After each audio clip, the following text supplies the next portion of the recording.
উমৰাংচুৰ কয়লাখনিত শ্ৰমিক আবদ্ধ হৈ থকাৰ সময়তেই এক শোকাকুল পৰিৱেশ। আসাম কয়লাখনিত আবদ্ধ দলগাঁৱৰ কেইবাজনো শ্ৰমিক।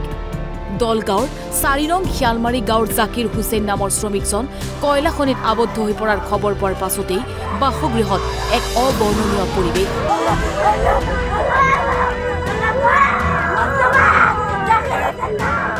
৩৫ বছৰীয়া জাকিৰ হুছেইন ঘৰখনৰ একমাত্ৰ সন্তান। জাকিৰ হুছেইনৰ আছে এগৰাকী ৯ বছৰীয়া আৰু এগৰাকী ১৪ বছৰীয়া কন্যা সন্তান।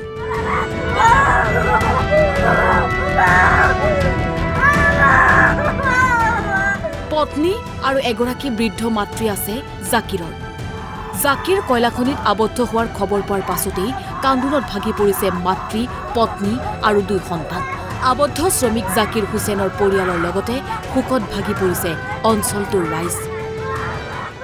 মাননীয় মুখ্যমন্ত্ৰী হিমন্ত বিশ্ব শৰ্মা ডাঙৰীয়াক অনুৰোধ জনাইছোঁ যাতে শ্ৰমিকসকলক উদ্ধাৰ কৰাৰ কাৰণে তেখেতে পদক্ষেপ গ্ৰহণ কৰে আৰু এই শ্ৰমিকসকলক যাতে নিজৰ ঘৰলৈ পঠিয়াই দিয়াৰ প্ৰেৰণ কৰা নশ্বদেৱ প্ৰেৰণ কৰাৰ যাতে ব্যৱস্থা গ্ৰহণ কৰে আৰু পৰৱৰ্তী অৱস্থাত যাতে এই যিহেতু পৰিৱেশ আপোনালোকে দেখা পাই আছে খুবেই জৰাজীৰ্ণ অৱস্থা এওঁলোকৰ, গতিকে সেই দিশতো সংস্থাপনৰ কাৰণে যাতে বিহিত ব্যৱস্থা গ্ৰহণ কৰে তাকে মই দাবী জনাইছোঁ। এনেকুৱা পৰিস্থিতি ঘৰৰ পৰিৱেশ বহুত বেয়া, সিহঁতৰ আৰ্থিক জৰুলা, বৃদ্ধ মাতৃ আছে, 2টা কন্যা সন্তান আছে, ঘৈণীয়েক আছে।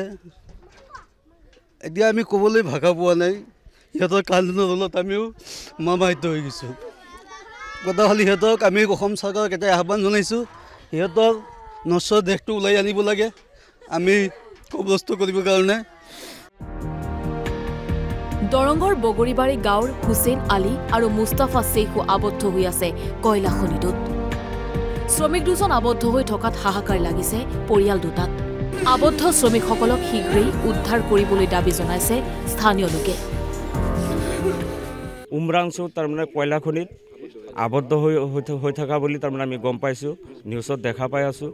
গতিকে যদি মানুহজন জীয়াই আছে, তেওঁৰ লগত আৰু মানুহ আছে শুনা পাইছোঁ, যদি মানুহকেইজন জীয়াই আছে তেতিয়াহ'লে যিমান সোনকালে মানুহকেইজনক উদ্ধাৰ কৰিব লাগে। আৰু যদি মৃত হৈছে, মৃত মানুহকেইজনৰ ডেড বডি ঘৰে ঘৰে পঞ্চায়ত দিব লাগে। এইটো আমি অসম চৰকাৰলৈ আহ্বান জনাইছোঁ।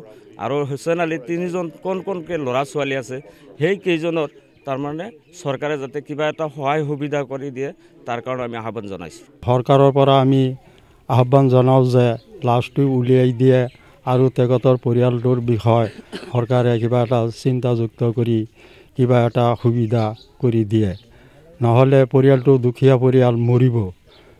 সেই গতিকে চৰকাৰৰ পৰা আমি আহ্বান জনাওঁ যে 10-15 লাখ টকা দি তেখেতৰ পৰিয়ালটো সহায় কৰে।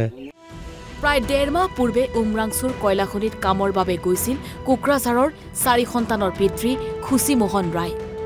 ফকিৰাগ্ৰাম চিঠিলা মাজেৰগাঁৱৰ খুচিমোহন ৰায়ৰ বাসগৃহতো সৃষ্টি হৈছে অবৰ্ণনীয় পৰিস্থিতিৰ। কান্দোনত ভাগি পৰিছে পৰিয়ালটোৰ সদস্যসকল।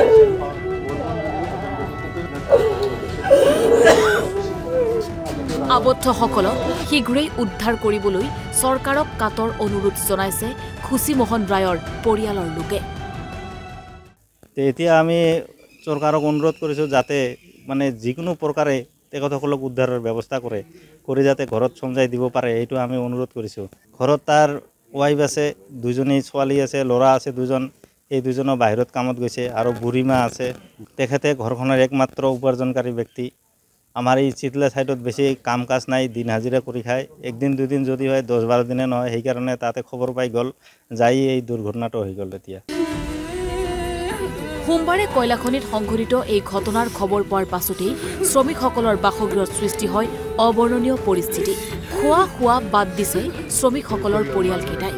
জিয়ন্তে শ্ৰমিকসকলক উদ্ধাৰৰ অপেক্ষা কৰিছে পৰিয়ালকেইটাৰ লোকসকলে।